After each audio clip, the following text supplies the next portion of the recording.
అందరికీ వందనాలండి. ఆమోసు గ్రంథము 5వ అధ్యాయము 1వ వచనము. ఇశ్రాయేలు వారలారా, మిమ్మను గూర్చి నేనెత్తు ఈ అంగలార్పు మాట ఆలకించుడి. 2వ వచనమండి. కన్యకైన ఇజ్రాయేలు కూలిపోయిన, ఆమె మరెన్నటికినీ లేవదు, లేవనెత్తు వాడొకడును లేక, ఆమె భూమి మీద పడవేయబడి ఉన్నది. ప్రభువైన యెహోవా సెలవిచ్చినదేమనగా, ఇశ్రాయేలు వారిలో 1000 మంది బయలు వెళ్ళిన పట్టణస్థులలో 100 మంది తప్పించుకొని వత్తురు. 100 మంది బయలు వెళ్ళిన పట్టణస్థులలో 10 మంది తప్పించుకుని వద్దురు. ఇశ్రాయేలీయులతో యెహోవా సెలవిచ్చినదేమనగా, నన్ను ఆశ్రయించిన ఎడల మీరు బ్రతుకుదురు. బేతేలును ఆశ్రయింపకుడి, గిల్గాలులో ప్రవేశింపకుడి, బెయేర్షెబాకు వెళ్ళకుడి. గిల్గాలు అవశ్యముగా చెరపట్టబడి బోవును, బేతేలు శూన్యమగును. యెహోవాను ఆశ్రయించుడి, అప్పుడు మీరు బ్రతుకుదురు. ఆశ్రయింపని ఎడల బేతేలులో ఎవరును ఆర్పివేయకుండా అగ్ని పడినట్లు ఆయన యోసేపు సంతతి మీద పడి దాని నాశనము చేయును. 7వ వచనమండి. న్యాయమును అన్యాయమునకు మార్చి నీతిని నేలను పడవేయువార్లారా, ఆయన సప్తఋషి నక్షత్రములను మృగశీర్ష నక్షత్రములను సృష్టించిన వాడు, కారు చీకటిని ఉదయముగా మార్చువాడు, పగటిని రాత్రి చీకటి వలె మార్పు చేయువాడు, సముద్ర జలములను పిలిచి వాటిని భూమి మీద పొర్లి పారజేయువాడు. ఆయన పేరు యెహోవా. బలాఢ్యుల మీదకి ఆయన నాశనము తెప్పింపగా దుర్గములు పాడగును. అయితే గుమ్మములలో నిలిచి బుద్ధి చెప్పువారి మీద జనులు పగపట్టుదురు. యథార్థముగా మాట్లాడు వారిని అసహించుకొందురు. దోష నివృత్తికి రోకలు పుచ్చుకొని నీతిమంతులను బాధపెట్టుచు గుమ్మమునకు వచ్చు బీదవారిని అన్యాయము చేటు వలన మీ అపరాధములు విస్తారములైనవనియు మీ పాపములు ఘోరమైనవనియు నేను ఎరుగుదును. దరిద్రుల యొద్ద పంట మోపులను పుచ్చుకొనుచు మీరు వారిని అనగా ద్రొక్కుదురు గనుక మలుపురాళ్లతో మీరు ఇండ్లు కట్టుకొనినను వాటిలో మీరు కాపురముండరు. శృంగారమైన ద్రాక్ష తోటలు మీరు నాటినను ఆ పండ్ల రసము మీరు త్రాగరు. ఇది చెడు కాలము గనుక ఈ కాలమున బుద్ధిమంతుడు ఊరకుండును. మీరు బ్రతుకునట్లు కీడు విడిచి మేలు వెతకుడి. అలాగూ చేసిన ఎడల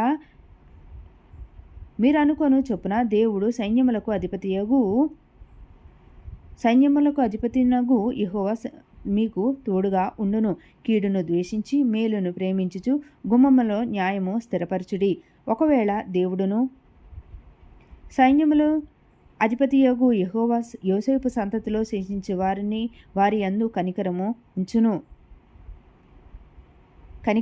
దేవుడును సైన్యములకు అధిపతినైన ప్రభువు యెహోవా సెలవిచ్చినదేమనగా, నేను మీ మధ్య సంచరింపబోచున్నాను గనుక రాజమార్గములన్నిటిలో అంగలార్పు వినబడును.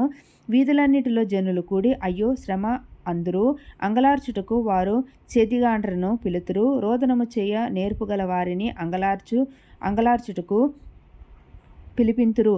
ద్రాక్ష తోటలన్నిటిలో రోదనము వినబడును. యెహోవా దినము రావాలనని ఆశ పెట్టుకొని ఉన్న వారలారా, మీకు శ్రమ. యెహోవా దినము వచ్చుట వలన మీకు ప్రయోజనమేమి? అది వెలుగు కాదు, అంధకారము. ఒకడు సింహము వద్ద నుండి తప్పించుకొనగా ఎలుగుబంటి ఎదురైనట్టు వాడు ఇంటిలోనికి పోయి గోడ మీద చెయ్యి వేయగా పాము వాని కరచినట్టు ఆ దినము ఉండును. యెహోవా దినము నిజముగా వెలుగై ఉండదు కదా. వెలుగు ఏమాత్రమును లేక అది కారు చీకటిగా ఉండదా? మీ పండుగ దినములను నేను అసహించుకొనుచున్నాను, వాటిని నీచముగా ఎంచుచున్నాను. మీ వ్రత దినములలో కలుగు వాసనను నేను అగరానింప నొల్లను. 22వ వచనం. నాకు దహన బలులను నైవేద్యములను మీరు అర్పించినను నేను వాటిని అంగీకరింపను. సమాధాన బలులుగా మీరు అర్పించుచు క్రొవ్విన పశువులను నేను చూడను. మీ పాటల ధ్వని నా యొద్ద నుండి తొలగనీయుడి. మీ స్వరమండలముల నాదము వినుట నాకు మనస్సు లేదు. 24వ వచనం. నీళ్లు పారినట్లు న్యాయము జరగనీయుడి. గొప్ప ప్రవాహములలే నీతిని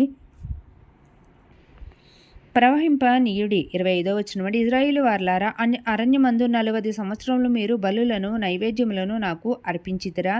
మీరు మీ దేవత అయిన మోలేకు గుడారమును మీరు పెట్టుకొనిన విగ్రహముల పీఠమును మీరు మోసుకొని వచ్చితిరి కదా. కాబట్టి నేను దమస్కు పట్టణము అవతలికి మిమ్మును చెరగొని పోవుదును అని యెహోవా సెలవిచ్చున్నాడు. ఆయన పేరు సైన్యములకు అధిపతియగు దేవుడు.